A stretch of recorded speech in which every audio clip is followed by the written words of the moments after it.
Welcome to Concept Frontier. In this video, you'll learn how distraction works as a behavior and what you can do to control it. Here are two concepts you're already familiar with. One, importance, anything that has value to you by being useful, like food.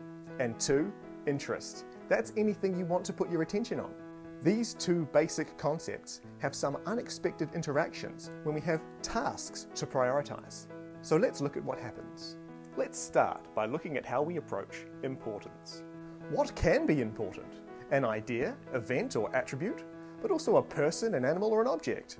Anything you can think of, you can give importance to. Importance is derived from how we feel about the subject. When that feeling changes, so does the importance we ascribe to it. But it takes quite a lot for importance to change. Important tasks are ones that are productive. Now let's take a look at how we approach interest. Interest is the act of wanting to think about a subject.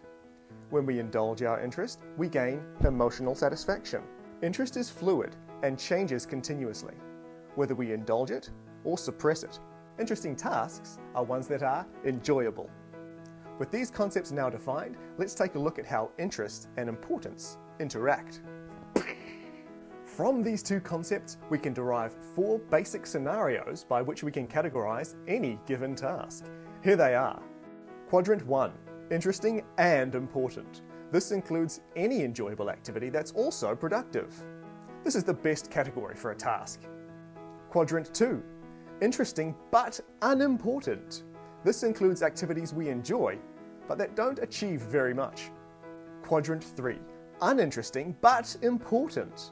This describes work we have to do but don't enjoy doing. And Quadrant 4, unimportant and uninteresting. This would be anything that achieves nothing and that we don't even enjoy doing. By grouping our tasks into these four quadrants, we can more easily make sense of how we prioritize them.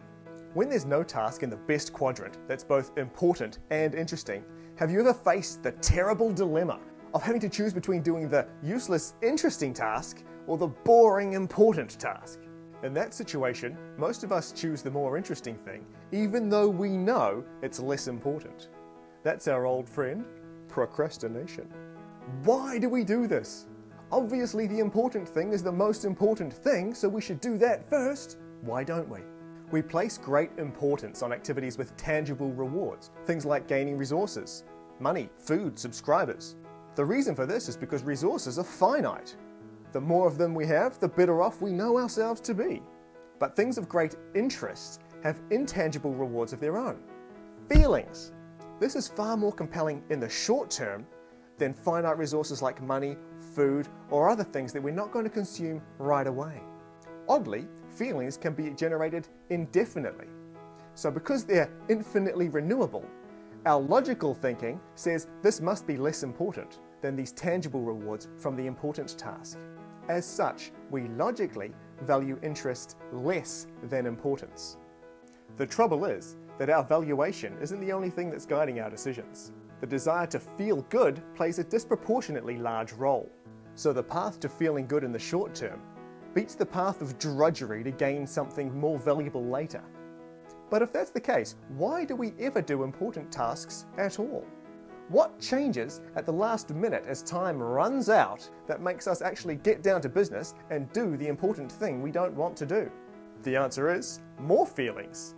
Negative ones. It's only when fear enters the equation that the balance gets tipped. Fear of failure, fear of missing out, or fear of letting someone down. It's that negative feeling that obliterates our enjoyment of the interesting task and puts us back onto what's important. What a mess! And that behavior pattern will always exist whenever we're faced with important but uninteresting tasks. The good news is there are techniques you can use to make better use of your time. If you'd like to see how to turn these emotions into numeric data you can use to prioritize tasks, just click on the link in the description below and be taken to our awesome concept blog. Thanks for learning. I'll see you in the next video.